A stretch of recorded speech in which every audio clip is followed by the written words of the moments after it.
Muy buenas tardes, tertulianos. Es un gusto, como siempre, poder contar con la participación de ustedes. El día de hoy, Natalia nos estará hablando un poco de Leonardo y el análisis que hace Freud. Sin más preámbulo, pues damos inicio a nuestra charla. Agárrense de sus cinturones y prepárense para una grandiosa conversación. Recuerden que grabaremos la charla para poderlo subir a YouTube y que los que no pueden asistir, digamos, en este momento, pues lo puedan ver después y ustedes también pueden llegar a ver la conversación después. Y ahora sí, sin más, entonces le doy la voz a Natalia y pues muchas gracias a Natalia por este espacio.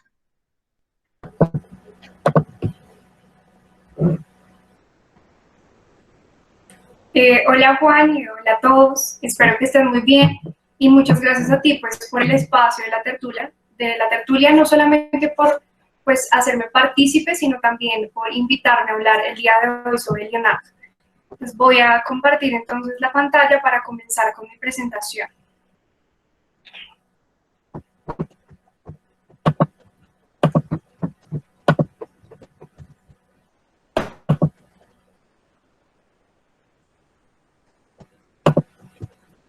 Espero que esto no se ponga muy lento. Bueno, pues el día de hoy les quería hablar de Leonardo da Vinci. Yo sé que para algunos soy una cara pues desconocida, así que me voy a presentar. Yo soy Natalia Gordillo, yo tengo 17 años y pues como les digo voy a hablarles de Leonardo da Vinci. Yo llevo estudiando a Leonardo más o menos 2 añitos y medio, pero pues mis estudios comenzaron siendo muy escueleros. La verdad, iba guiado hacia una pregunta y eran los aportes que había tenido la humanidad Leonardo, Miguel Ángel y Rafael. Es decir, en primera medida, estudiar una época que era el Renacimiento, un Renacimiento propiamente italiano, y en segunda, pues también unos artistas completamente italianos. Yo, por ese afán y la necesidad de descubrir quién era este artista, pues me encontré que en realidad se decía muchas cosas de Leonardo, entre ellas pues que era un anatomista, un botánico, un filósofo, un ingeniero y un pintor, y entre muchas más cosas. Después conocí a una persona que para mí va a ser muy importante, una figura intelectual importante que va a ser Enrique Dussel, y me permitió comprender que esta mirada que yo tenía de Leonardo correspondía a una forma en la cual se nos había contado la historia. Y era una historia claramente completamente eurocéntrica, donde esa figura del artista o del artesano, como en este caso lo es Leonardo, quedaba como la figura heroica, es decir, presentada con unas cualidades extraordinarias y unas facultades que, mejor dicho, lo hacían ver casi como el superhombre o el superadelantado a su época. Y todo esto, pues en últimas, para decir que Europa era la cuna de la cultura y el conocimiento. Enrique Dussel me permitió a mí entender que estaba desconociendo en últimas el mundo, ¿sí? O sea, cierta parte del mundo, porque solamente me centré en Leonardo y en esta, digamos, en esta época específica que era el Renacimiento.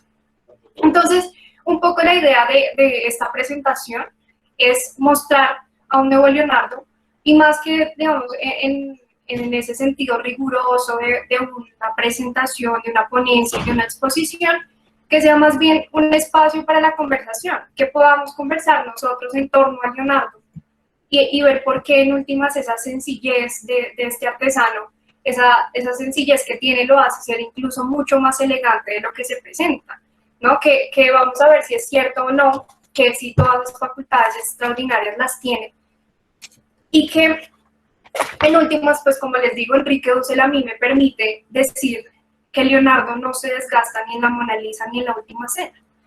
Y porque esa necesidad de pensar un nuevo Leonardo y esa invitación a que ustedes también piensen conmigo el nuevo Leonardo, es porque, como les digo, agota la imagen de Leonardo haciendo ver en últimas y no dice nada. Es decir, muchos saben que la Mona Lisa la pintó Leonardo, pero eso no dice nada de Leonardo, ¿cierto? Además, porque de la Mona Lisa pues se habla mucho y esto permite que se mitifique la idea de Leonardo. Entonces, por eso esa necesidad de encontrar una nueva forma de entender a este artista y entenderlo desde esa sencillez. A mí, para hablar de la sencillez que tiene Leonardo, pues utilizo una figura como la de Freud, que Freud me va a permitir entender cómo en últimas es un artista incoherente, que tiene un montón de contradicciones y que no es esa totalidad como la hacen ver, esa totalidad del Renacimiento, y que para decir que en últimas es una totalidad, pues toque hacerlo ver como el distinto a los otros. Y vamos a ver por qué no, porque en últimas es muy sencillo y esa sencillez lo hace ser muy elegante. Entonces, como les digo, esto se va a dar en función de un curso que va a tener varias sesiones. Esta primera sesión, pues vamos a hablar un poco sobre Leonardo y esa figura que tiene bajo la mirada del psicoanálisis. Y va a ser como una pequeña introducción, es decir, aleatorio a esto les voy a contar un poco sobre la vida y por qué, digamos, esas apreciaciones, esos dos conceptos de Freud, que va a ser el complejo del semejante y una que es el sabotaje que tiene Leonardo sobre el arte, van a ser dos figuras que me permiten a mí decir por qué no es como el gran artista que se presenta. Como les digo, pues esto se va a dar en función de un curso y ese curso va a tener como propósito presentar a esa nueva figura de Leonardo, pues destruyendo ese mito, esa idea mítica que tienen sobre él, sobre esa totalidad del renacimiento que representa el Renacimiento, ¿cierto? En últimas, pues acercarnos más no a ese artista o artesano que se presenta, sino a un investigador. Como en últimas no se le va a atribuir esa, digamos, la categoría de artesano, sino más bien de un investigador, porque primero pone la investigación sobre el arte, ¿cierto? Y la segunda es que va a ser un artesano incoherente. Ya vamos a ver cómo a través de su pintura y de esa tal vez necesidad más bien por investigar, va a ser un pintor incoherente. Entonces, no siendo más, pues ahora sí comienzo con lo que tenía preparado para hoy sobre Leonardo y pues desde esa figura pues del psicoanálisis. De Leonardo se ha dicho mucho y eso, digamos, tanto que se ha dicho de Leonardo permite que se desgaste esa imagen de que uno ya lo encuentra incluso como un artista muy simple, como desgastado. Estas dos corrientes no es que estén propiamente, digamos, en la academia que se presenten, sino que yo traté como de presentarlas para que fuese más en orden todo este tema de esa nueva mirada de Leonardo.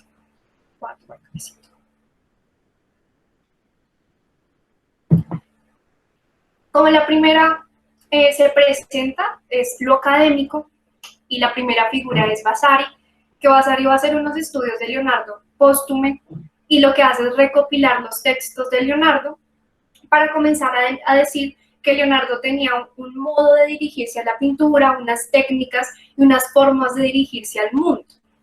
Por otro lado, también está lo literario, que lo literario es con Dmitri Merezhkovsky, que este señor va a hablar de Leonardo ya en un sentido más literario, más llevado hacia la ficción, y aquí es cuando se permite mitificar esa idea.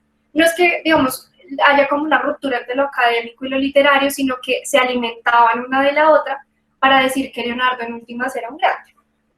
Pero pues yo, para poder romper con esa idea que se tiene de Leonardo, les voy a presentar a otro personaje que es Solmi, más o menos en 909, creo, si no estoy mal, comienza a hablar de Leonardo. Él va a ser un filósofo, él es un filósofo e historiador, y va a hablar de Leonardo. Y Solmi va a tener unas apreciaciones muy interesantes de Leonardo, porque van a ser mucho más objetivas, y acá les voy a presentar una primera cita de él. Cuando se ponía a pintar parecía que temblase en todo momento, pero nunca dio fin a ninguna cosa que comenzaba, pues en su altísimo concepto sobre la grandeza del arte encontraba errores en cosas que a los otros le parecían milagros. Pues este señor Solmi va a ser, como les digo, una mirada muy objetiva de Leonardo, que nos va a permitir a nosotros montarnos incluso para ver qué se está diciendo de él. Y eso es lo interesante. Como les digo, yo quiero que sea más que, digamos, la formalidad de una presentación, que sea una conversación, que nosotros podamos conversar en torno a Leonardo y que ustedes me cuenten también un poco qué es lo que conocen de Leonardo, es decir, qué se ha dicho de él. Entonces, para presentarles esa nueva figura, vamos a utilizar a Solmi. El día de hoy, pues voy a hablarles desde esta periodicidad, que va a ser desde 1452 a 1472, que van a ser como los primeros años académicos de Leonardo, y lo dividí en tres. Primero, que es Anciano, que va a ser de 1452 a 1455, que va a estar pues, en su estadía con su madre, en Vinci, que va a ser con su padre, se va a formar con su padre, y en Florencia, que va a ser como ya la etapa más académica de Leonardo. Entonces, Leonardo nace en 1452 en un pueblito que es Anciano, y Anciano es un pueblito que queda muy cerca a Vinci.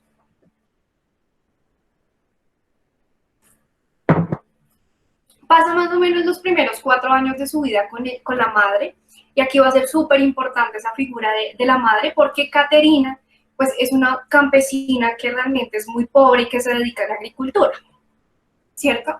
Leonardo va a tener en primera medida algo interesante. Primero, que va a ser un hijo ilegítimo, es decir, que su madre y su padre no estaban casados, y recordemos que aquí en esta época pues la figura de la familia va a ser muy importante, y la familia en tanto institución, ¿cierto? ¿Cómo institucionamos el amor? A través del matrimonio, y a partir del matrimonio, ¿cómo legitimábamos a los hijos? Pues Leonardo va a ser un niño ilegítimo, y en últimas va a tener un montón de dificultades por eso, entre esas que no pueda tener como una formación académica muy detallada, muy específica, sino que le toque en tallercitos.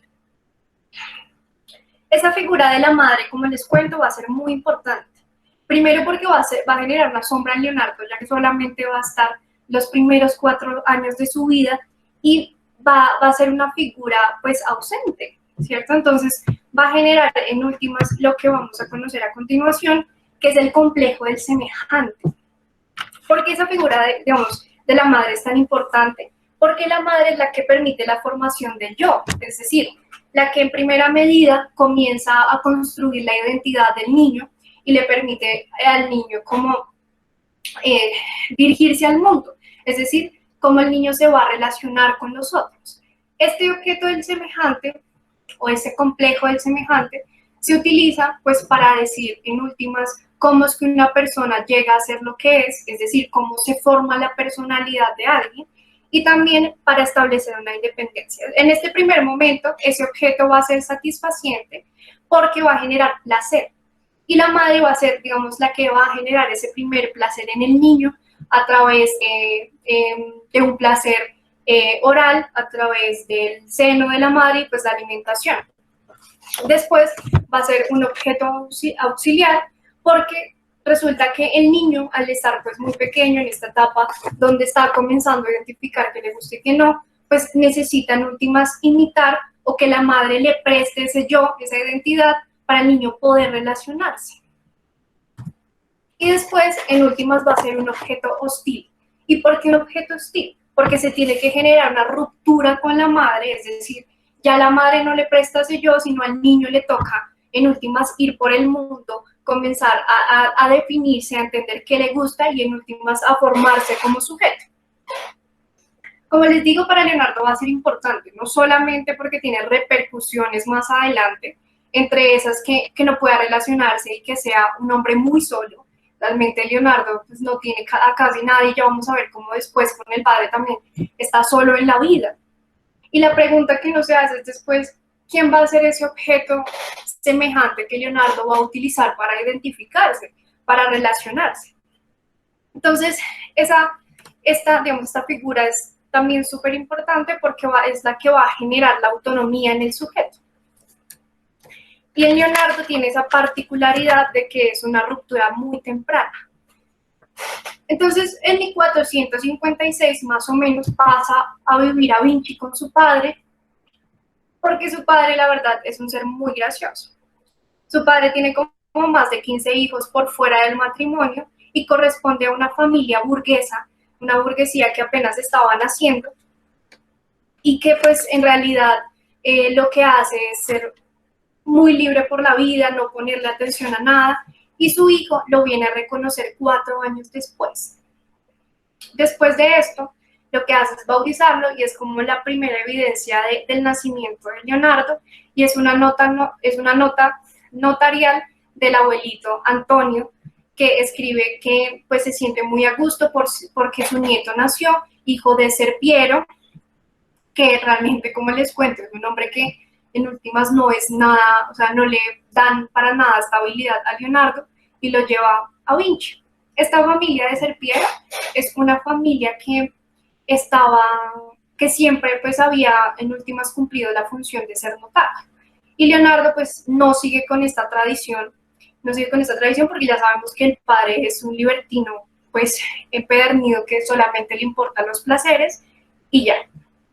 Como les digo, Leonardo está muy solo en la vida, porque esa figura de la madre pues se tiene que desprender porque el padre lo reclama y simplemente lo reclama por gusto. Y segundo, porque no tiene una formación, es decir, Leonardo no, digamos, esos primeros añitos de su vida no tiene un estudio muy formal que digamos, sino es su abuelo y es su tío Francesco, que va a ser también una figura importantísima, quien le ayuda no solamente con las actividades de ir a indagar a la naturaleza, de entender en últimas, y aquí la figura bonita es como Leonardo va a sentir que su otra madre va a ser la naturaleza y la llama así, a tal punto que sienta mucha afinidad por ella y que esa soledad se acostumbre tanto a él que no le importe, ¿sí? Que en últimas él se va a sentir a gusto yendo a la naturaleza y estar ahí acompañado de, digamos, estos paisajes hermosos que se encontraba en la Toscana.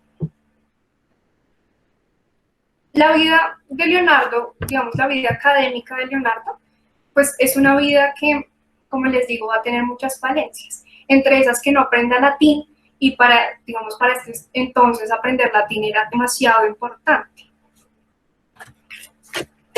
Como les comentaba, la naturaleza va a ser su madre y en últimas él procura que siempre haya una libertad con lo que él está haciendo y con la naturaleza.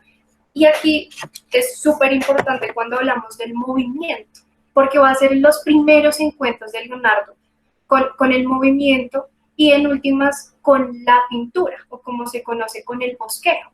Utiliza, digamos, estas figuras para comenzar a hacer sus primeros bosquejos de la naturaleza, o esa representación de la naturaleza, y su padre pues se da cuenta de esto.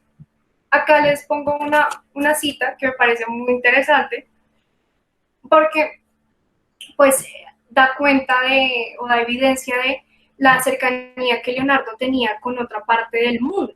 Por acá dice que a ver si les puedo mostrar, bueno, por acá dice que un hindú pues le envía una carta a los Medici donde dice que le parecía peculiar que Leonardo, por esa misma cercanía que tenía con la naturaleza, no comiese ni siquiera carne, ¿cierto? Que le parecía súper ilícito que se comiese carne.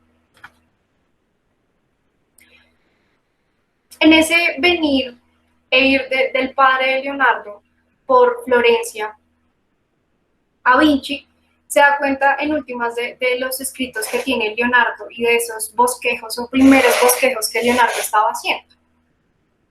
Estos primeros bosquejos van a ser, como les digo, entre plantas, entre animales, entre el cielo, entre el agua, y lo que permite es que el padre reconozca que Leonardo va a tener unas habilidades y por esa misma importancia notarial que tenía el padre, Leonardo puede estudiar en el taller de Andrea del Verrocchio. Cuando Leonardo llega a sus 15 años al taller de Andrea del Verrocchio, conoce como un ingeniero de la época que va a ser Ditácola, y Ditácola, o a través de Ditácola, conoce a Abash. Abash es un inventor musulmán que más o menos en el año 852 se lanza en un edificio y pues utiliza como un ropaje o como una tela para poder hacer resistencia al viento y pues no caerse ni golpearse muy fuerte. Se dice que realmente no tuvo como mucha repercusión que se haya tirado de una mezquita con un pedazo de tela. Y a través de Ditácola, Leonardo conoce esa figura del paracaídas. Entonces aquí les adjunto como una imagen de Ditácola. Este es como el dibujo que hace Ditácola y este después es el que va a hacer Leonardo. Leonardo, va a ser interesante esto. Leonardo, o por la razón que se le atribuye a Leonardo, es porque Leonardo comienza a describir no solo el material en que se podía utilizar y se podía hacer este paracaídas, sino también porque se da cuenta a través de los estudios del vuelo del ave que los pajaritos en sus alas tenían como una especie de impermeabilidad donde pues no podía cruzar ni el agua ni el viento, es decir, por eso las palomas tenían gran estabilidad a la hora de volar. Y lo que dice Leonardo es que comienza a mirar no solamente las dimensiones en las cuales podría presentar este paracaídas, sino que también necesitaba una tela específica y esa tela específica va a ser el lino. Entonces el lino se tenía que pasar como por un remojo de esta vaina de vela, entonces se remojaba para que taparan los poros y así no tuviese tanta resistencia con el aire y que en últimas pueda ser útil. Es muy interesante lo que les decía al principio de esa figura eurocéntrica que presenta a Leonardo de una manera heroica, porque detrás de Leonardo hay unos estudios, como les digo, de un musulmán que ya había hecho esto, ¿sí? Que ya había hecho esto y que no se le atribuyen al musulmán, sino a Leonardo. Y miren, incluso que no tiene tanto detalle, pues el bosquejo que hace Leonardo a comparación al de Ditácola.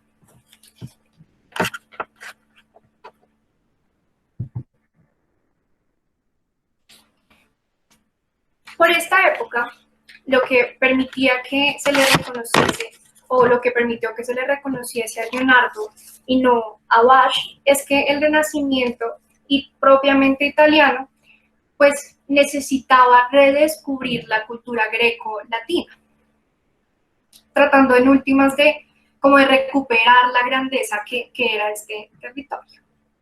Esto no solamente permitió que esos banqueros que estaban naciendo y esos pequeños comerciantes pagaran por manuscritos y por manuscritos que fuesen encontrados en algún monasterio o biblioteca.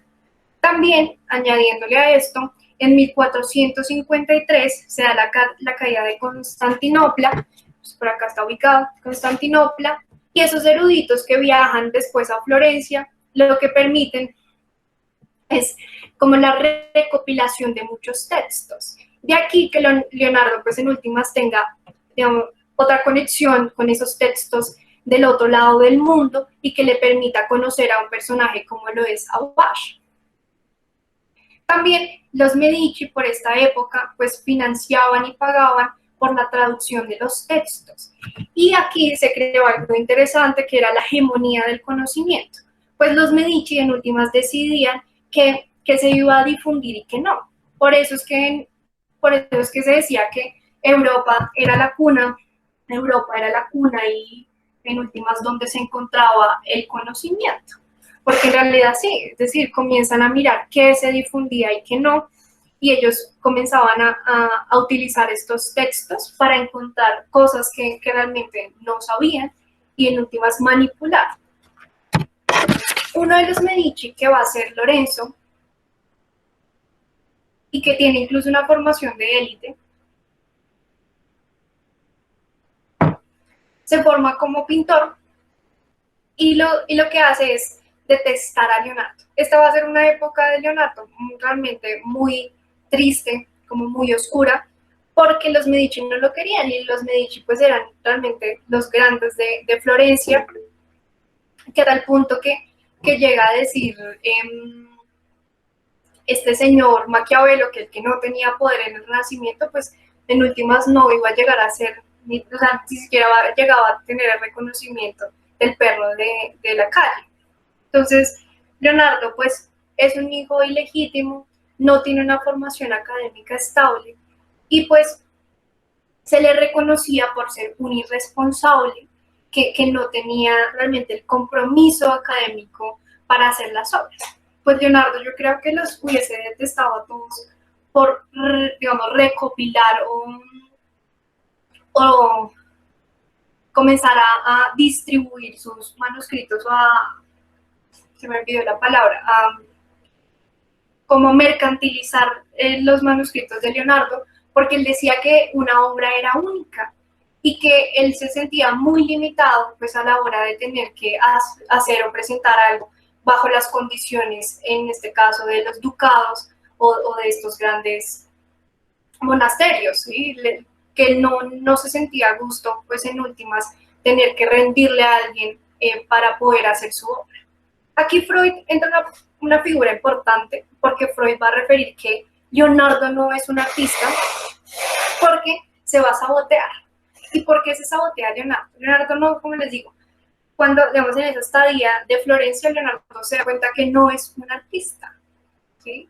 Porque no, es decir, él no pretende rendirle a absolutamente nadie, sino que él comienza a utilizar esa figura del investigador, de comprender por qué las cosas pasaban y demás, para en última ser un investigador. Entonces Freud se va a referir a Leonardo como esa figura de anteponer el interés como investigador para perjudicar su obra. Y lo pone con un ejemplo muy interesante. Utiliza óleos a la hora de pintar la Última Cena. Entonces vamos a ver por qué va a ser interesante esto. La Última Cena pues es una obra que se hace en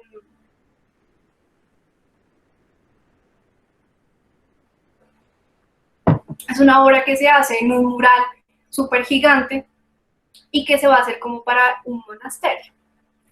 Esta obra tenía que hacerla Leonardo más o menos en menos de 2 años y Leonardo se tardó muchísimo más, como 3, porque va a utilizar óleos. Él en esa necesidad de investigar, de encontrar otra forma de dirigirse al arte, lo que va a encontrar es que esos pigmentos se podían hacer no solamente con una base de agua, sino también de aceite, y eso es lo que se le conoce como el óleo.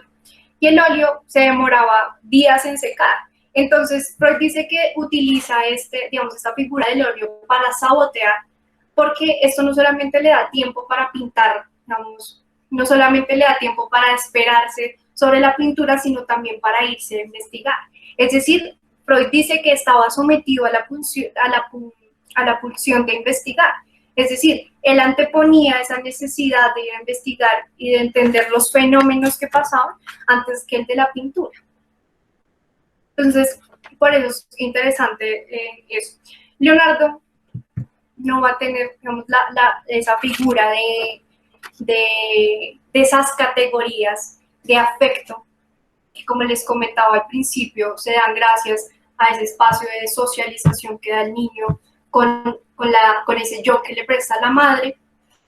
Y Leonardo no las tiene, es decir, nunca tiene una figura, esa figura de afecto o esas categorías de lo bueno y lo malo, a tal punto que se llega a decir que Leonardo, a pesar de tener pues un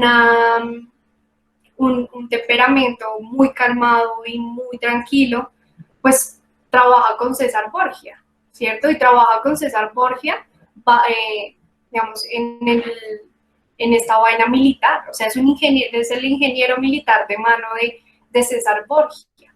Y aquí es cuando vemos que otra vez vuelve una cita de Solmi, donde dice que Leonardo antepone esa necesidad, digamos, esa necesidad de investigar antes que cualquier otra, porque ya no se va a encontrar con el ejercicio de dirigirse a la pintura en esos términos interesantes, apasionados, sino que simplemente le tocaba hacerlo por hacer. Entonces, no tenía esa fuerza pulsionante del primer amor, que era la madre, y eso es lo que hace que él mude toda esa inhibición en el arte. Es decir, el arte es un espacio para la inhibición, porque lo que quería en últimas era ser un investigador. Entonces, es una tenacidad, porque cuando él llega en últimas a Milán, lo que hace es desfocar toda esa necesidad que tenía para investigar. No solamente porque aquí pues la fuerza cristiana y religiosa no recaía tan fuerte, por lo tanto podía diseccionar cuerpos y entender cómo el hombre no solamente era un pedazo de piel ahí, sino que tenía unos componentes y unos funcionamientos en todo su sistema, y eso lo hace y eso lo retrata muy bien. De ahí que Leonardo tenga solamente 15 cuadros y más de 6.000 manuscritos, que para mí son más interesantes los manuscritos de Leonardo, porque muestran un hombre mucho más apasionado. Es decir, si ustedes ven, no sé, comparación con la Mona Lisa, a los manuscritos que tiene, al código que tiene sobre la anatomía del cuerpo, pues va a ser mucho más interesante y más detallado. Como les digo, él va él va a interponer esa figura o ese apetito del saber para sublimar incluso su libido. Entonces es un ser demasiado apasionado que en ese momento donde comienza a investigar se siente un libre, se siente muy libre, es decir, lo hace con todo el placer de vivir, de sentirse a gusto con lo que estaba haciendo. Pues ahora Leonardo lo que va a hacer es comenzar a conocer las propiedades, y no solamente las propiedades de la naturaleza, sino las propiedades de la luz, la sombra y los colores. ¿Por qué digo que va a ser interesante?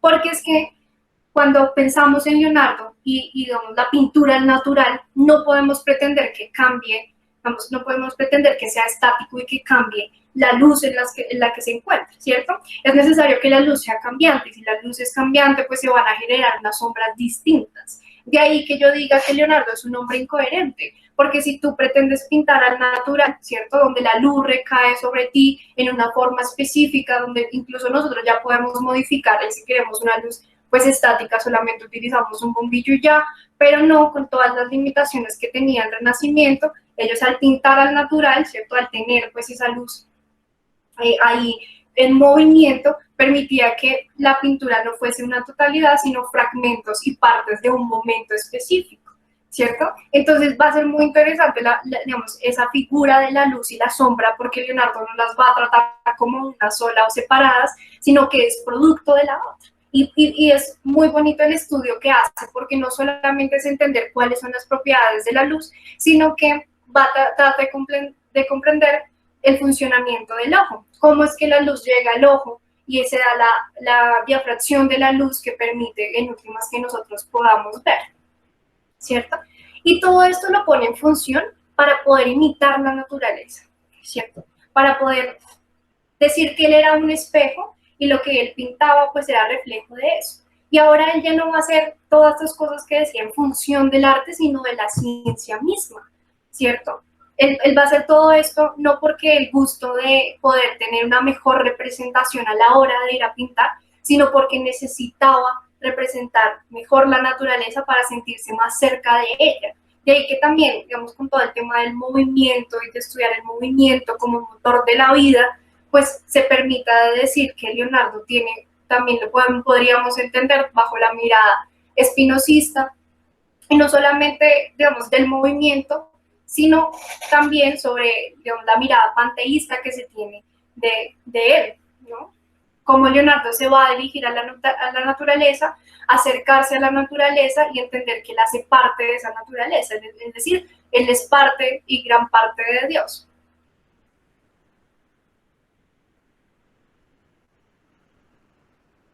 Esos límites que le generaba la pintura son muy notorios en la misma pintura. Como les digo, hace que Leonardo se vea como un incoherente. Pues en realidad lo que él reflejaba eran momentos y partes que hacen que la pintura se vea incluso muy oscura, que hace que incluso la representación que tenga del cuerpo pues no sea como muy estética y demás, y por eso lo llamamos un artista incoherente.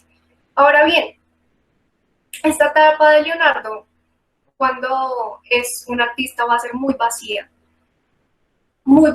a tal punto que él no se sienta a gusto con lo que hace. Entonces, a la hora de su muerte, Leonardo dice que no se siente a gusto porque, pues, en últimas no hizo todo lo que pretendía hacer. Todo esto se los cuento porque, pues, quiero que en últimas podamos entender esa nueva figura de Leonardo. ¿Para qué? ¿Cierto? Para no desgastarlo y tener que decir que Leonardo se reduce a la Mona Lisa y ya, o que esa etapa específica que se conoce como Renacimiento se reduce solamente ¿a qué? Se reduce solamente a Italia, sino que hay mucho más que eso. De hecho, les iba a presentar dos artistas distintos a lo que se hacía en el Renacimiento como esa figura de la mejor representación del cuerpo humano, que no se las puse acá, porque la verdad se me olvidó, pero sí quiero que la tengamos muy presente porque también corresponde como a esta etapa. Entonces, permítanme acá les muestro ese otro artista que me parece interesante.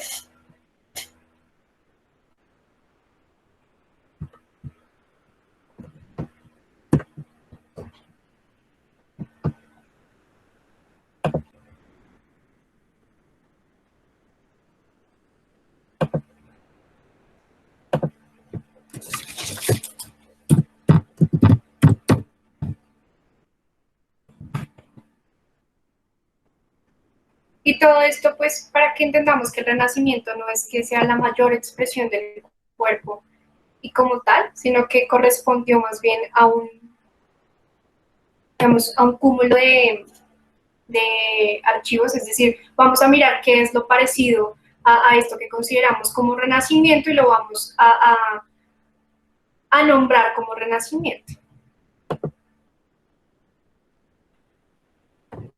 Entonces, ya les comparto otra vez pantalla.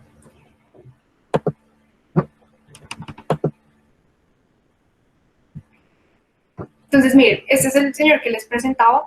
Es un señor que también, digamos, corresponde a este periodo y es un señor que va a hacer cosas muy distintas a lo que se hacía en el Renacimiento, pero no se le reconoce porque pues no era la gran expresión de lo que se consideraba como un artista renacentista.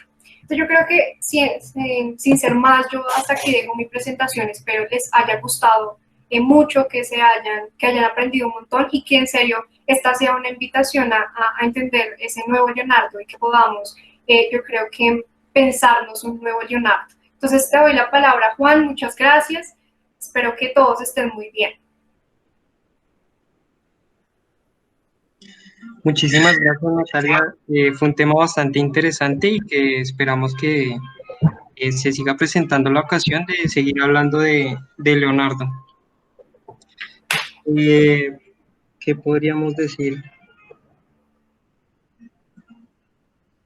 Ahora bien, si ustedes tienen preguntas y no quieren hacerlas pues desde la virtualidad, digamos desde este espacio, también me pueden escribir sin ningún problema, yo les comparto mi bibliografía también como para que la próxima podamos, no sé, hablar un poquito, más bien conversar, como les propongo, sobre Leonardo, que sea en serio una conversación. Sí, claro que sí, eso suena sumamente interesante. Entonces, pues me gustaría, digamos, invitar a todas las personas que están aquí actualmente en la sala. Hay unos que no están en el grupo de la tertulia. Me gustaría comentarles que somos un grupo que fomenta el diálogo y pues para que se presenten espacios de este tipo. Entonces, todos están invitados a ser parte del grupo. Recuerden que vamos a estar subiendo esta charla a YouTube para que todos, digamos, la puedan ver en un futuro. La idea, digamos, o sea, por lo general es que hacemos, digamos, un domingo hablamos de una charla que acordemos entre todos y el siguiente domingo pues hacemos un curso. Tenemos en mente también otros cursos, por ejemplo, de inteligencia artificial que ha sonado mucho en el grupo y pues obviamente este de Da Vinci que también va a ser, digamos, como un curso que se va a ir dando a lo largo del tiempo. Entonces, me También, gustaría, dime. también recordarles que no solamente voy a tratar de hablarles sobre Leonardo, sino que pues nos permitamos también entender un poco sobre teoría del color y sobre también unas categorías pues que nos permitan a nosotros dirigirnos al arte. Claro que sí. Listo, muchachos. Entonces, sin más, no sé si alguno quiera hacer una pregunta. Sí, Juanes, yo tengo unas observaciones. Adelante, Esteban. Gracias. Gracias. Bueno, en primer lugar, agradecer y felicitar a Natalia por la presentación pues, que nos acaba de realizar. Una presentación muy completa, muy bien preparada. En ese sentido, yo me hago preguntas y más que una conversación, quisiera establecer 4 cuestiones pues, que me parecerían interesantes ver cómo se pueden resolver a propósito de una investigación más extensa y una investigación que pueda tener, digamos, unos fines de divulgación científica, pero también de divulgación cultural, como lo estamos haciendo en este espacio. Entonces, pues lo primero que me gustaría resaltar es cómo a partir de una biografía de Leonardo se puede poner en jaque el eurocentrismo mismo. Y es que si nosotros concebimos la historia desde ese principio que la divide en 4 partes y que la parte de la modernidad entonces inicia con el Renacimiento, pues entonces no estaremos comprendiendo muy bien qué es lo que pasa. Porque ¿qué fue el Renacimiento si no fue recuperar la cultura greco-latina a propósito de pues, el mundo occidental? Pero pues esto correspondería más bien a una elucubración posterior que hace la historiografía francesa y la historiografía alemana en el siglo XIX, pues porque sencillamente pues nunca hubo una pérdida de la cultura grecorromana. Esa cultura grecorromana se preservó precisamente en el Imperio Oriental, en Constantinopla, y es con la caída de Constantinopla pues que todos estos manuscritos y toda la cultura grecolatina pues se vuelve a caer en Occidente. Sin embargo, allí hubo una continuidad y hubo una constante a través de la cual pues los filósofos árabes leían a Aristóteles, aun cuando estaba prohibido en Occidente. Entonces, ese eurocentrismo puede incluso caerse a partir de estos mismos elementos que nos enuncia Natalia en la biografía de Leonardo.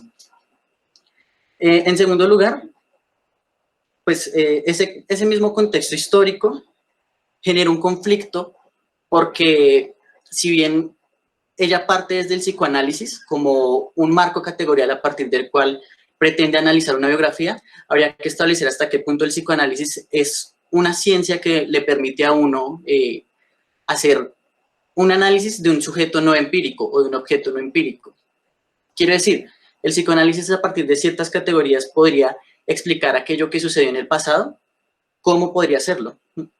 Si el psicoanálisis, por ejemplo, al menos desde Freud, está establecido a partir de una positividad que reside precisamente en el análisis médico y psiquiátrico, eso genera un conflicto porque entonces es donde aparece, digamos, algunas posturas que dicen que el psicoanálisis se asemeja más a una pseudociencia y en ese sentido el psicoanálisis sería incapaz de poder estudiar, por ejemplo, lo que sería una biografía y sobre todo una biografía de un pasado pues bastante lejano a propósito de pues, los desarrollos psicoanalíticos.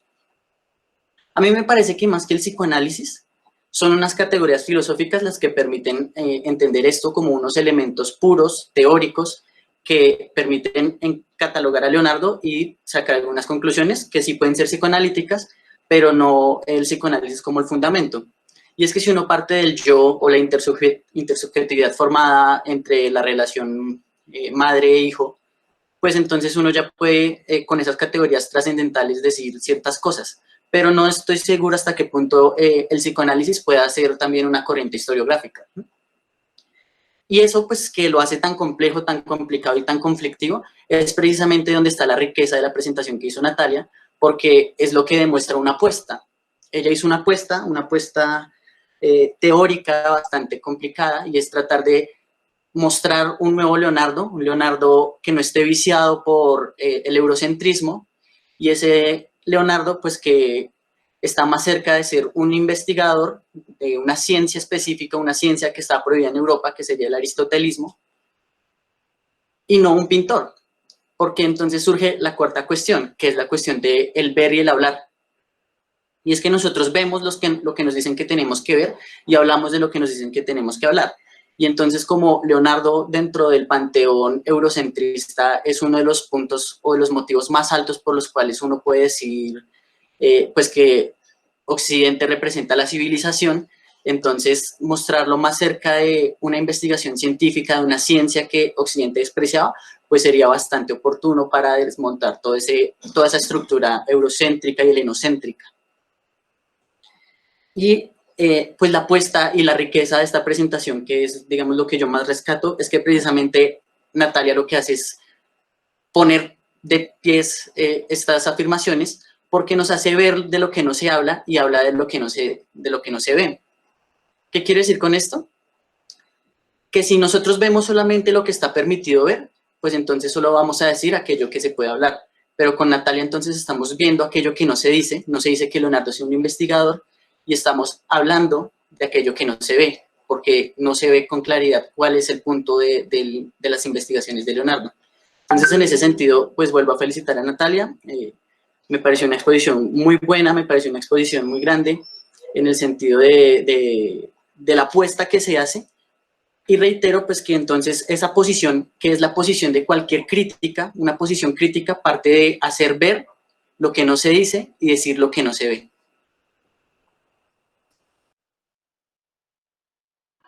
Muchísimas gracias, Esteban, por ese apunte. ¿Alguno más le gustaría comentar algo de la presentación? ¿Algún aporte que le gustaría hacer a la charla de hoy?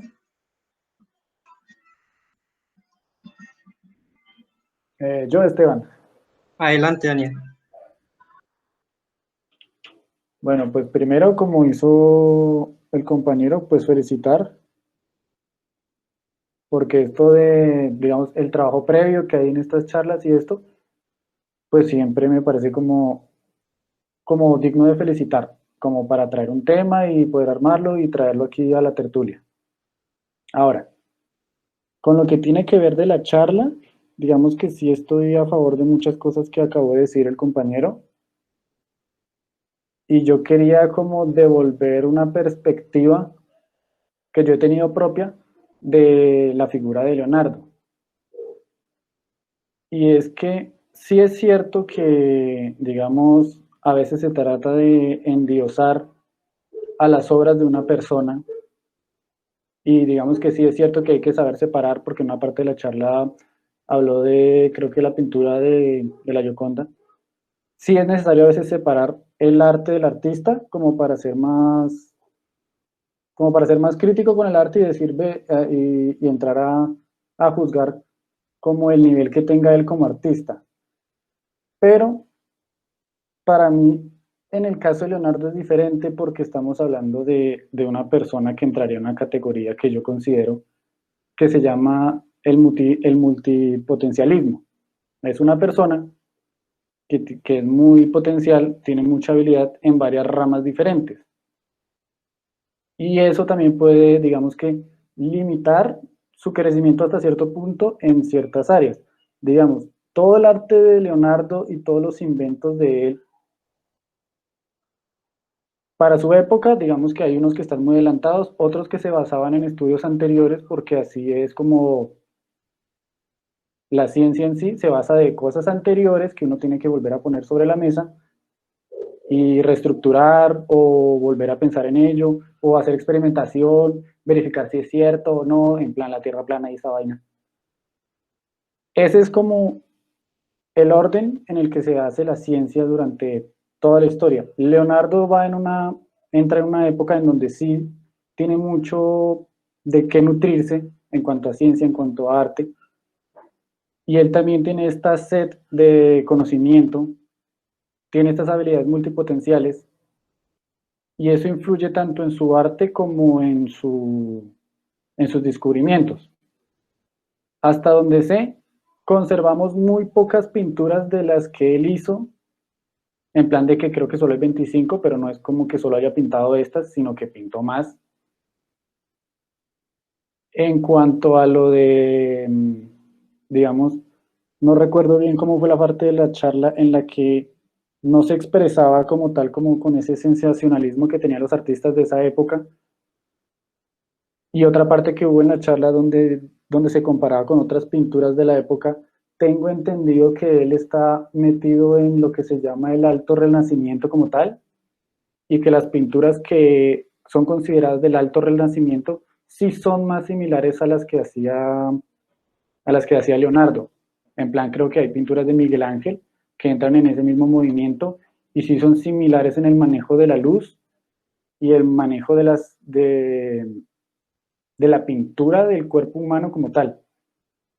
También hay que ver como la época y la persona en la que estamos hablando, porque, digamos, las pinturas de él no son muy sensacionalistas digamos, en muchas ocasiones, o las que sobrevivieron al paso del tiempo, o no son muy expresivas comparadas con otros artistas de esa misma época, pero por la misma razón de que estamos hablando de Leonardo y por la misma razón de que hay que separar en sí lo que es el artista del arte.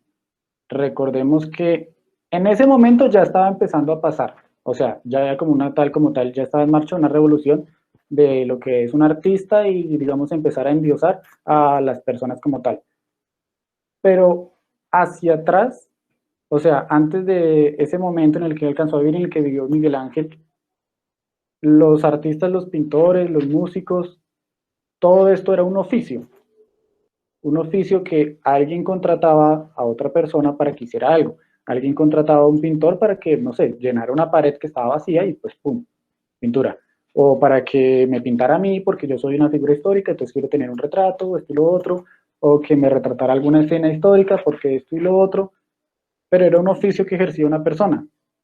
En ese momento de la historia ya se empezaba como que la figura del artista a ser más relevante en cuanto a pintura y escultura, ya las personalidades que ejercían estos trabajos ya se empezaban a ver como personas por encima de los demás.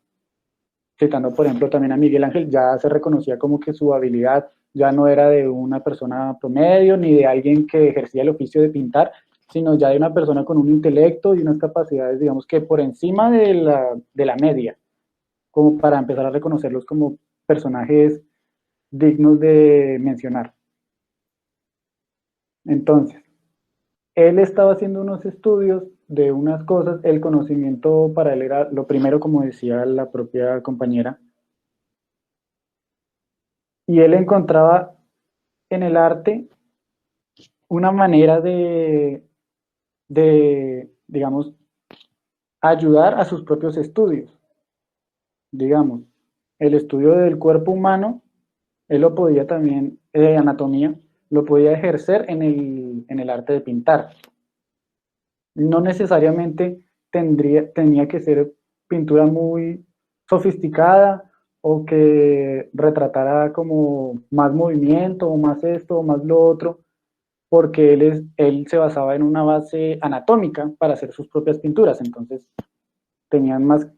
estaba como limitado, entre comillas, por sus propias creencias y por lo propio que él estaba estudiando. Entonces, digamos, como que se imponía límites por su mismo carácter científico. Eso lo veo a él como artista. Como artista sí lo puedo considerar artista. Pienso que hay mucha gente que lo puede considerar a él artista. Tiene el nivel de ser como considerado artista, no por la cantidad de cuadros que haya hecho o porque sean expresivos o no. Tal vez por la técnica, aunque no era como lo dijo la compañera, no era como la técnica más usada en esa época, sino porque dentro de todo lo que él hacía, dentro de las múltiples capacidades que tenía, la rama artística que tenía de pintura, sí alcanzaba a sobresalir por encima de la media de la época. No era de los, digamos, no era considerada de los top, eso ya fue después de la muerte de él, eso ya es a base de que, digamos, en el mundo después de él, cuando se empezaron a robar obras de él o que a la Mona Lisa le pasaron cosas, ya empezamos a endiosar la obra de él por cosas que le pasaron a sus pinturas, no tanto por la pintura en sí, sino porque, intentaron robar la Mona Lisa, no, entonces debe tener algo especial. O intentaron hacerle esto a un cuadro de él, no, debe ser especial. Intentaron robar un manuscrito, debe ser especial. Empezamos a endiosarlo por eso, pero como tal, él de por sí ya es alguien sobresaliente y relevante. La pintura que él hizo para la época, vuelvo y lo digo, entra en el movimiento de la época, entra en los estándares del movimiento de él, entonces sí puede ser considerado como artista de ese movimiento. Creo que Andrés está escribiendo algo, yo voy a parar aquí. Continúe, Esteban. No, tranquilo, siga. Ah, ok. Entonces escribí el mensaje y dije, no, pues de pronto quiere decir algo, entonces dejémoslo hablar. Entonces, hasta aquí va como mi punto. Pienso que él como artista sí entra en el movimiento al que se le encasilla.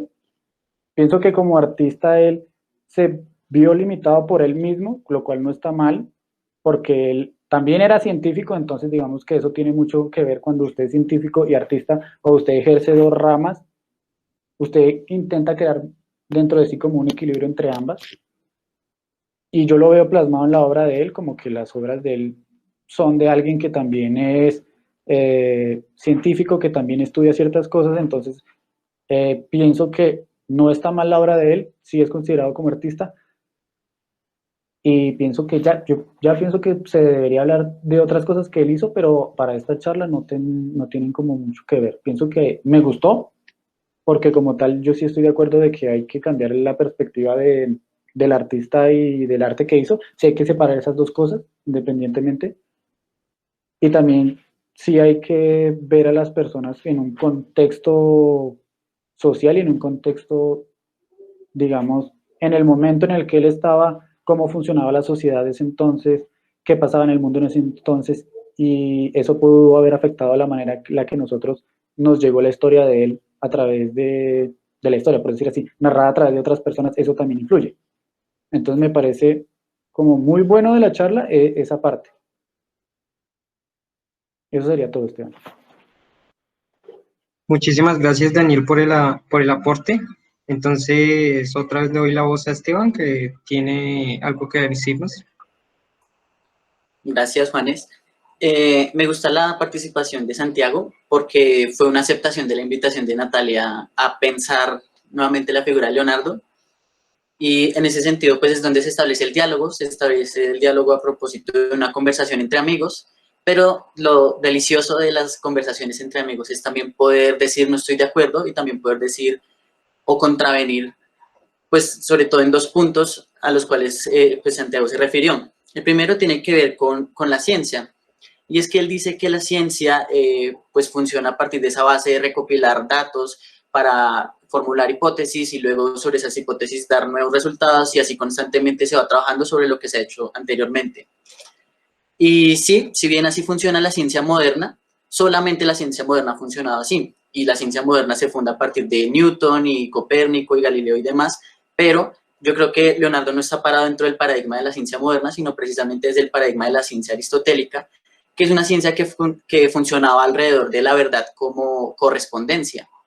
¿Qué quiere decir? Que yo daba una definición de aquello y si la definición se adaptaba a aquello que yo estudiaba, a mi objeto de estudio, entonces era científico. Y esta ciencia, pues, digamos que fue muy funcional y es lo que le permite a él hacer ejercicios y aseveraciones a propósito de la geometría, a propósito de la perfección, porque es esa recuperación de la ciencia como un atributo de la realidad que intenta descubrir cuáles son los fines que en ella misma se desenvuelven. Entonces, esa afirmación de que el proceder científico de Leonardo sería un proceder científico moderno sería incorrecta y seguiría, pues, digamos, en el camino de plantear un Leonardo que ya estaba más avanzado a su época.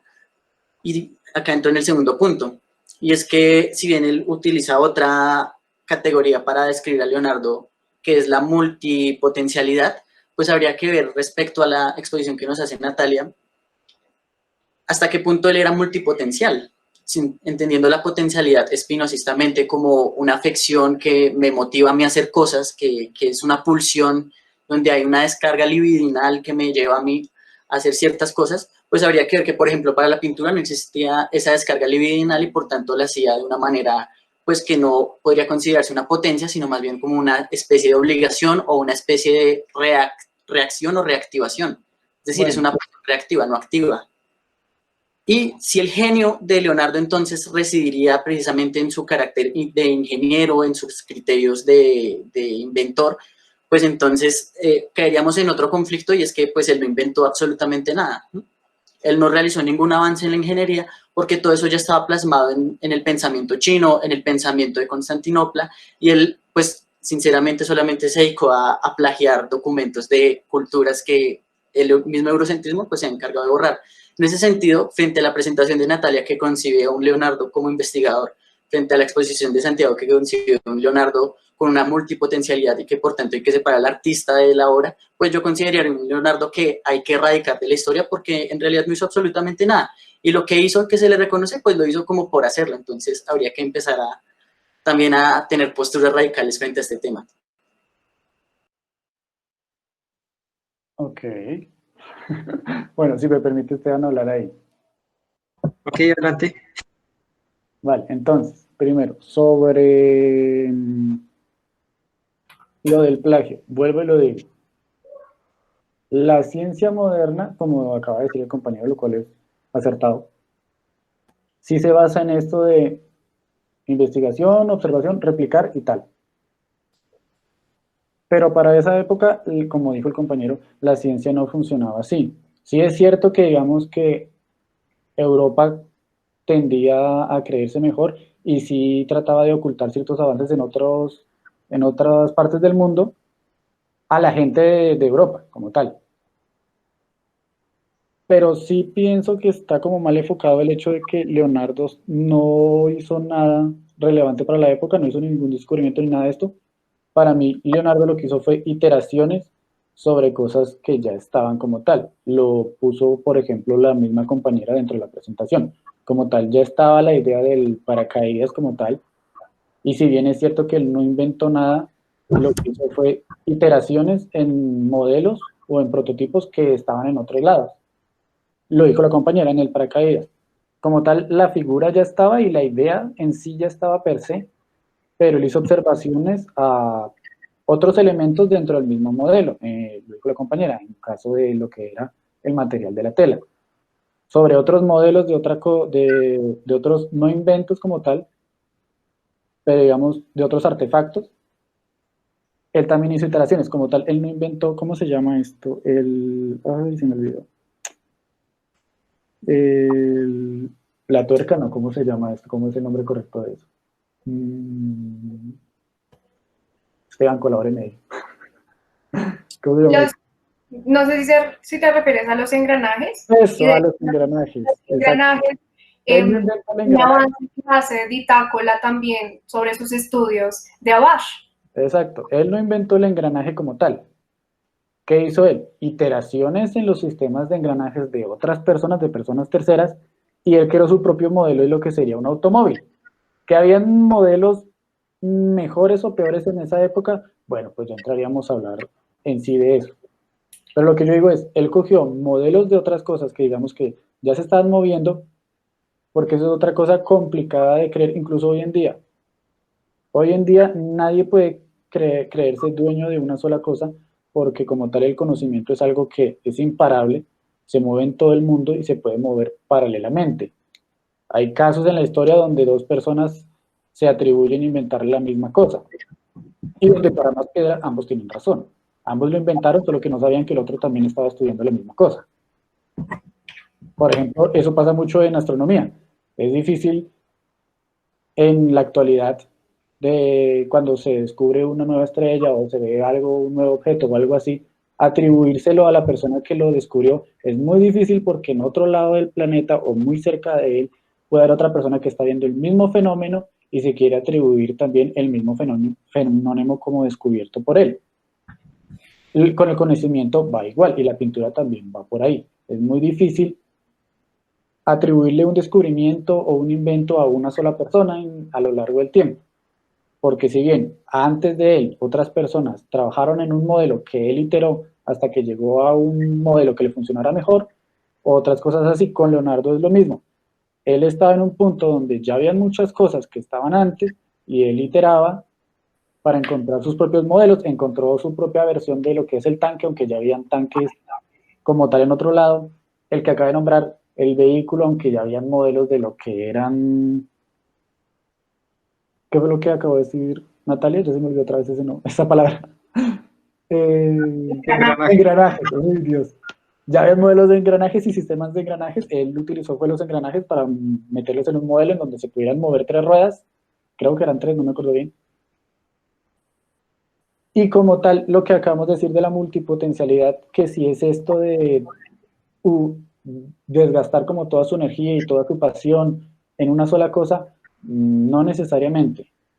Pongo ejemplos actuales, pues porque es de lo que más recuerdo en el momento, pero personas que ahora ejercen un arte y que son como maestros o son considerados de cierto nivel dentro de esa rama, la mayoría de las obras por las cuales son reconocidos no fueron obras en las que ellos estuvieran al 100% de sus capacidades o que estuvieran haciendo una obra, digamos, disruptiva en ese momento conscientemente. Muchas veces, y más en arte, uno itera sobre trabajos, como yo lo dije en ese entonces, pintar, y creo que ahora todavía es un trabajo, es un oficio, me contrata un tercero para que yo lo ejerza, entonces no hay como tal la necesidad de que yo tenga una pasión absoluta por hacer un trabajo de un tercero.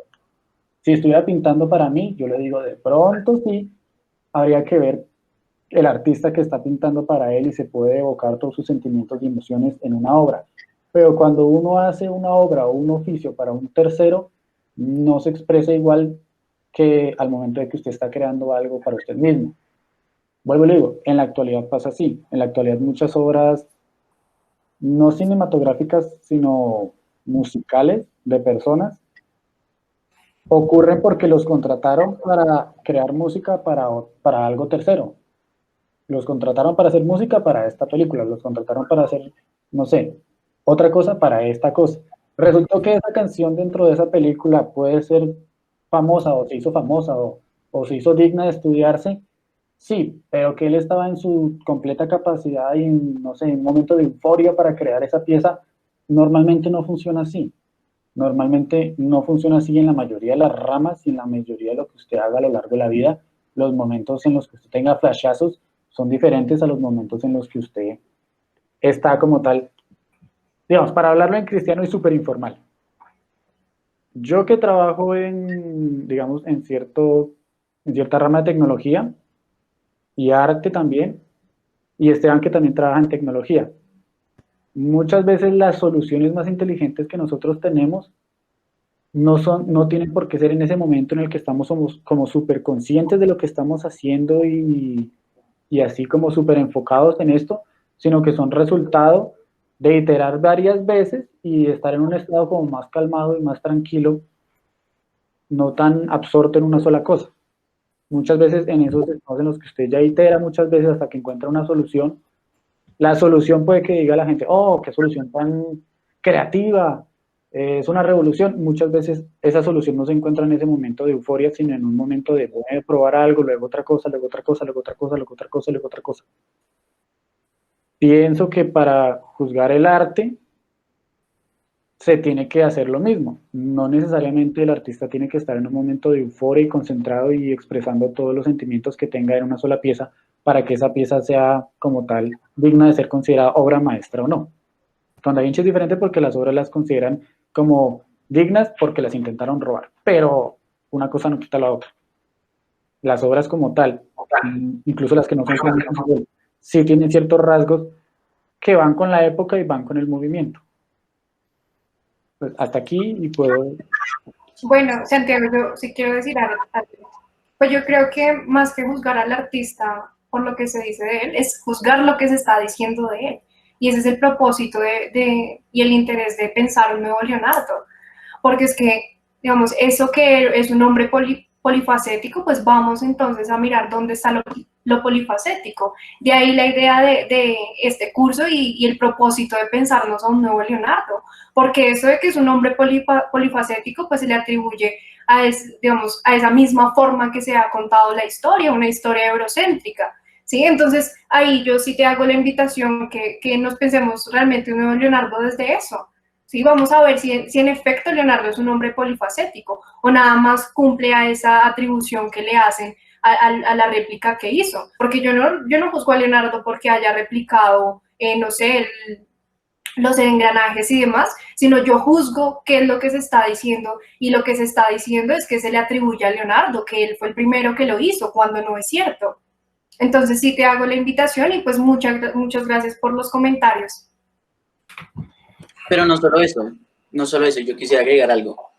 Y es que, si bien decir que es polifacético también es una atribución de la ciencia como se concebía en esa época, es decir, cualquiera que fuera científico antes de la especialización del conocimiento de la ciencia moderna, pues era un polifacético. Sino que además es que está la cuestión psicoanalítica de la pulsión y del goce y del deseo como categorías no vivenciales, sino como categorías de descarga libidinal. ¿Qué quiere decir eso? Eso es una cuestión, por ejemplo, que ha abordado el marxismo. La alienación que el trabajador siente con respecto a su trabajo. Pues el psicoanálisis vendría a decir es que no hay una pulsión libidinal que le permita establecer una relación vivencial con su trabajo. Entonces, en ese sentido, ocurre que en muchos casos uno puede terminar odiando aquello que uno hace, o puede terminar detestando aquello que uno piensa, o puede terminar diciendo cosas que probablemente no sienta realmente porque es una especie de falseación de sí mismo. Y esa falseación se produce porque inconscientemente, recordemos que el psicoanálisis se sitúa en su objeto de estudio en la inconsciencia, el goce no está presente y no está determinante en aquello que se hace. Y entonces, en ese sentido, la presentación de Natalia retoma el psicoanálisis para tratar de decir que Leonardo no era un pintor porque ni siquiera él mismo se concebía como un pintor. Y Occidente, al considerarlo como un pintor, pues entonces lo que estaría haciendo es falsear a un artista. Y separar la obra del artista en este sentido se convertiría en una especie de no sé si decirlo también falsación, porque no estamos hablando en términos científicos ya, sino en términos artísticos, pero sí en una especie de contradicción, una contradicción que no se puede resolver porque la resolución de la contradicción estaría precisamente no en la obra misma, sino en la capacidad potencial de hacer la obra. Y precisamente pues lo que se demostró es que Leonardo solamente usaba la obra como una manera de manifestar unas ideas como la perfección, la simetría en la anatomía, que además son ideas que, por ejemplo, ya estaban presentes en Platón. Entonces, en ese sentido, yo acepto que ha sido muy interesante esto, que en efecto sí hay que reconocer que pues no es que no haya hecho nada, en efecto algo debe haber de genio en esa figura histórica, y que si bien pues retomó algunas cosas, habría entonces que aplicarle la categoría de comentador, pero en ese sentido yo creo que la invitación no es solo pensar la parte de la experiencia de hacer una obra, sino la categoría psicoanalítica que implica el deseo de hacer una obra. Y si ese deseo no corresponde con la obra misma, entonces la obra pierde sentido. Es como pensar en las obras de Magritte. Es que las obras de Magritte, al ser conceptuales, tienen toda una pulsión de deseo que le permite a la obra, más allá de lo que dice la obra, pues tener todo el hálito artístico que se pierde, por ejemplo, en la época de la reproductibilidad, cuando pues precisamente las pinturas de Leonardo empiezan a comentarse de manera, de forma masífica, pues con todo esto del robo de la Mona Lisa y demás. En ese sentido, yo creo que pensar ese nuevo Leonardo implica pensar si un artista puede considerar su obra en la medida en que, o sea, no sé cómo decirlo. Es decir, es artista quien odia su obra, quien nunca tomó en serio su obra, quien usaba su obra como un agregado a lo que él realmente quería hacer. Ahora bien, si aceptamos el principio de que hay que separar la obra del artista, entonces esta obra, ¿qué tiene especial? ¿Qué tiene especial una obra que no fue hecha pues para ser magnífica, ni fue hecha para ser considerada, sino fue hecha para apoyarse en otra cosa? Y si lo miramos fenomenológicamente, es decir, la obra por la obra misma, entonces habría que empezar a pensar que, entre otras cosas, fueron obras no terminadas, y segundo, ¿cuál es el rasgo característico de esa obra para ser genial? Porque entonces volveríamos a caer en el ver y en el hablar. Entonces, se habla que esta obra es genial, yo digo que esta obra es genial. Veo que esta obra es genial, entonces digo que esta obra es genial. Pero si en efecto yo veo que esta obra no tiene nada de genialidad, por ejemplo, la Mona Lisa con respecto a otras obras de Leonardo no tiene nada de genialidad, entonces, ¿por qué yo estoy diciendo que es genial? Es porque estoy aceptando inconscientemente, para retomar el psicoanálisis, los principios eurocéntricos que me dicen que debo decir que esto es genial porque esto es uno de los fundamentos y de los pilares del pensamiento occidental.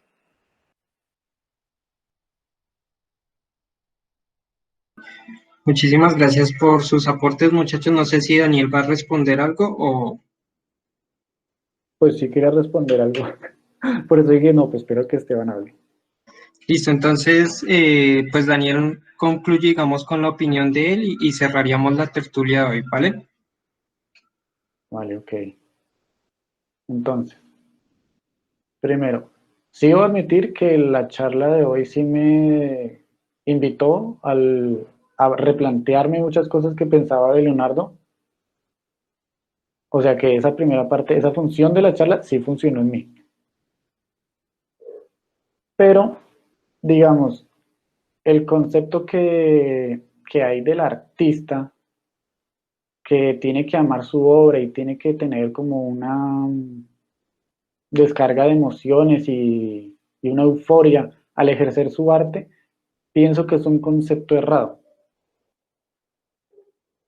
Y vuelvo y le digo, hay muchos ejemplos en la historia actual y no actual de obras o de descubrimientos que se hicieron a los que el propio científico o el propio artista no les dio mucho valor.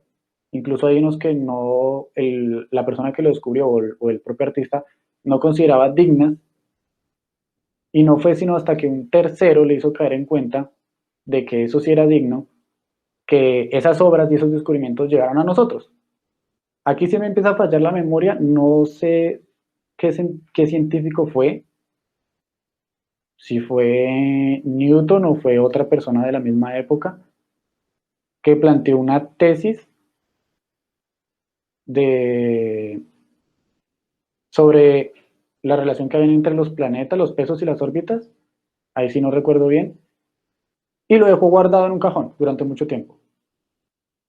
Y no fue sino hasta que un familiar encontró esos escritos lo leyó y le hizo caer en cuenta a este científico de que lo que había escrito tenía mucho sentido y que merecía ser digno de ser expuesto a la comunidad, que esa persona lo hizo. En la actualidad también pasó eso, o suele pasar, con los artistas que escriben guiones, o sea, los escritores. Hay varias películas que no hubieran, o varios guiones de películas que no hubieran llegado a nosotros, porque, vuelvo y repito, el guionista lo escribió, cuando acabó no consideró que fuera digno, lo guardó, un tercero llegó, lo leyó y dijo, oiga, esto tiene potencial para ser una obra y para ser llevado a producción. Luego lo presentó y resultó que sí, resultó ser una obra pues de calidad. Eso pasa también, eso pasa todo el tiempo. Sobre que él no acababa las obras. Como tal, sí y no, porque vuelvo y lo digo, las expectativas que tiene un artista sobre sobre el propio arte que hace, no siempre tienen que ser las de si no recibo como un feedback emocional de lo que estoy haciendo, lo acabo. No siempre es así. Por eso vuelvo y recalco en la misma posición. Él era un pintor y el pintar era un oficio. No es como tal la figura endiosada que hay ahora de los artistas, de que tienen que ser alguien que ama lo que hace y que lo que hace tiene que conectar conmigo y tiene que darme a mí un feedback, el arte que él hace, sea cantante o sea lo que sea. No, en esa época todavía seguía siendo un oficio, todavía seguía siendo un trabajo que yo hacía para otra persona. Entonces no tiene por qué obligatoriamente darme un feedback, algo que yo estoy haciendo para otra persona. En la actualidad tampoco es así. En la actualidad todas las obras o todo lo que tenga que ver con arte no necesariamente le da un feedback o tiene por qué darle un feedback a la persona que lo está creando. Los escritores que los contratan para escribir sobre ciertas cosas, no por eso tienen que recibir un feedback de lo que hacen. La idea en un mundo maravilloso sería que obviamente todo el mundo ama lo que hace y todas las personas reciben ese feedback de lo que está haciendo al momento de hacerlo. Pero en la actualidad, tema trabajo, y en esa época era un trabajo pintar. No necesariamente su trabajo le está dando un feedback emocional en todo momento. Igual a él. Porque él diga que él no era considerado pintor o que él no acababa ciertas pinturas, porque tampoco sabemos cuánto es el número real de las pinturas que hizo. No todas se mantienen, no tenemos registro como tal de todas las que hizo. Porque él haya dicho que no recibía feedback no quiere decir que no era artista. Lo dijo el compañero. Si vamos a juzgarlo como artista, juzguemos las obras que él hizo para ver si entran o no en una categoría de pinturas de un artista de la época. Y vuelvo y lo digo, si vamos a mirar el estilo que tenía él de pintura y digamos los momentos que retrataba, no era para ser disruptivo en la época, sino que se alineaba como tal al movimiento artístico de esa época, que creo que es el alto renacentismo. Es diferente al renacentismo terminando de como tal esa etapa. Y vuelvo y pongo el ejemplo de Miguel Ángel. Las pinturas de Miguel Ángel son consideradas, unas de ellas, alto renacentismo, y si las comparamos con pinturas de Da Vinci, obviamente tienen líneas visuales diferentes, pero sí tienen similitudes en lo que va del movimiento alto renacentismo, como tal. Entonces, para mí, sí fue pintor. El que no tenga feedback no quiere decir que no lo sea. El que no haya como tal creado una pintura disruptiva de su género, tampoco considero que sea como lo suficientemente, un argumento suficientemente de peso como para decir que no haya sido artista de ese movimiento. Y sí estoy de acuerdo con que sí se debería ver desde otros ojos la figura de él, porque sí deforma mucho la idea que tenemos de esa persona, cómo nos llegó la historia a nosotros. Entonces sí estoy de acuerdo con la charla, estoy esperando las otras charlas que nos va a dar Natalia. Sí estoy de acuerdo con muchas cosas que dijo Esteban porque sí me hicieron pensar muchas de ellas. Y estoy esperando las próximas como para seguir con el tema. Eso sería todo, Esteban. Creo que están escribiendo en el chat algo. En el chat, creo que Esteban, no sé si puede leerlo. Claro que sí.